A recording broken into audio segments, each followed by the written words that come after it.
Hello, I'm Myron, and Wally and I would like to welcome you back to Desert Phire for our second video in our continuing First Amendment series. Before we get started though, I'd like to ask those of you who haven't, if you'd be so kind as to hit the subscribe and the like buttons down below. Today, we're living in what can only be described as a golden age of free speech. However, it's not as secure as we'd like to think. Before we start talking about the pressures that the First Amendment is currently under, I'd like to throw out an observation. And that is that it seems to me the majority or all of the attacks on civil liberties in general and free speech in particular come from one of three groups. The first, of course, is the federal and state governments, or as we call them, state actors. The second is organized groups of citizens who have a political agenda and believe that they have the moral authority to engage in intimidation, acts of violence, property damage, and even attempted murder, and in some cases, murder. The third group is individuals who have political beliefs that often align with one of these groups, but they're not necessarily members of the groups. And they think that they have the moral authority to engage in the same acts of violence. Now, to cover all that is going to take more than one video, so I've broken it up, and today we're just going to talk about state actors, the government's attempts to silence the people. Oops, ran over time, got to stop for a word from our sponsors. When you're thirsty as a snake in the desert, head on over to Ailerons and pick up some of his world-famous Ailerons Beach Barley Pop. And these attempts did not start or are not isolated. In fact, they started only 7 years after the First Amendment as part of the Bill of Rights became the Constitution in 1791. And in 1798, John Adams, who was a fantastic patriot during the Revolutionary War and was our second president, signed into law what was called the Sedations and Aliens Act, or Alien and Sedations Act, of 1798. And a key feature of that act made it illegal for any person to criticize or disparage senators, members of the House of Representatives, the President, and the institutions of the Senate, the House of Representatives, and the presidency. The excuse for passing this law was that our relationships with France were deteriorating to the point that war may soon break out. But the real reason was to prevent Thomas Jefferson from defeating John Adams for the presidency in the upcoming elections. Well, John Adams' plan backfired, and he was the first president to become a single-term president. However, that was not the end of assaults on our free speech rights.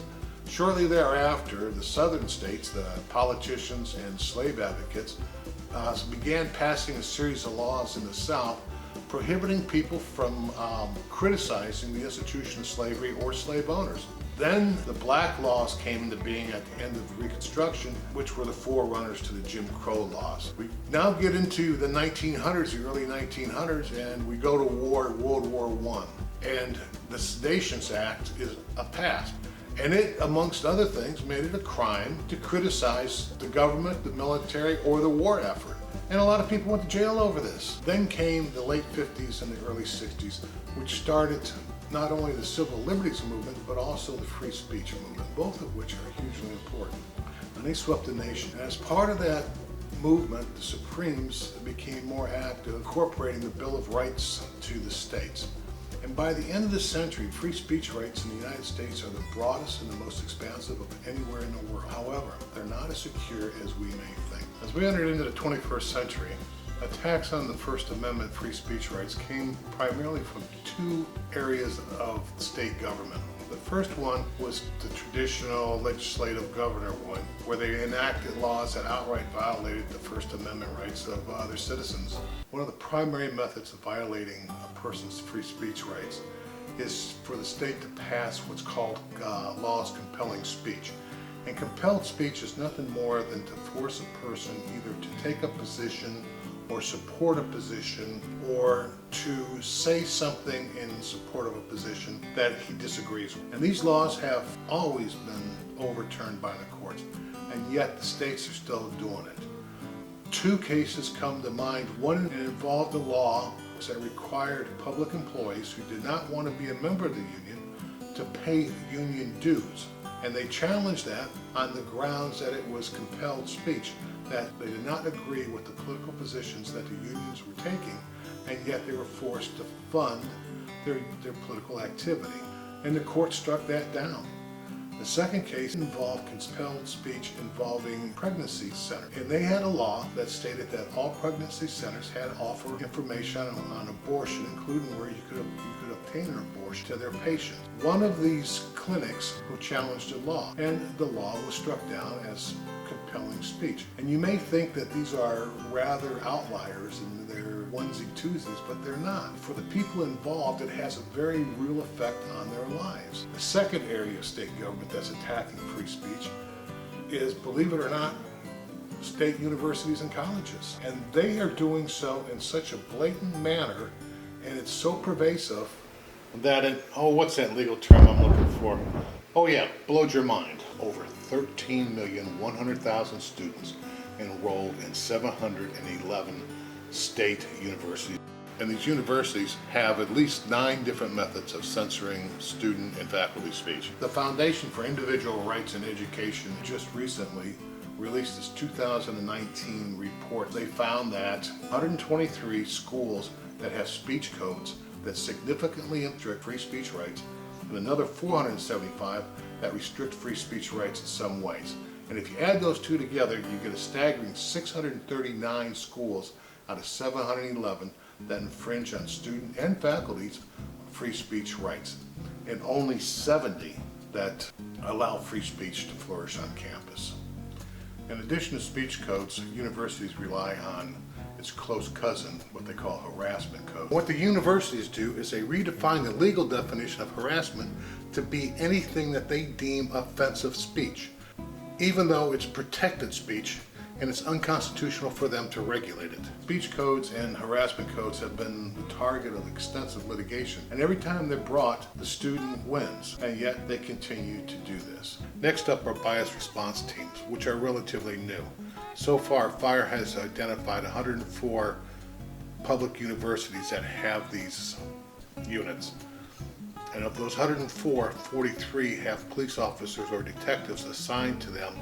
The other part of bias response teams that's very scary is that they promote their students to anonymously report on other students for what they deem to be biased speech. And biased speech is very broadly defined. It basically pretty much is anything that a person would find offensive. And considering that 43 of the bias response teams on state universities have police officers assigned to them to investigate these complaints, makes it even more disturbing.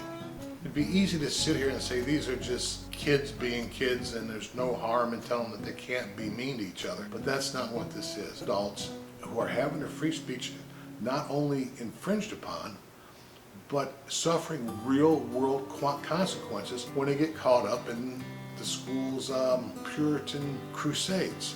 Sanctions for violating speech codes, harassment codes, bias response team codes can be quite draconian and ranges from eviction from campus housing to being sent to mandatory sensitivity training or diversity training, suspension from school, and even expulsion. And when you consider that any time a student is brought up on a disciplinary charge, it goes in his permanent academic record, this affects his ability to transfer schools, go on to graduate school, and even get a job. These are actually quite draconian sanctions being put on people for doing nothing more than engaging in free speech. I don't want to sound like somebody that's saying free speech is on the way out the door tomorrow. It's not. What I am saying, we have to pay attention to our liberties in general and free speech in particular. And if we don't, we do stand the chance that over time they be eroded to a point where we won't have them anymore.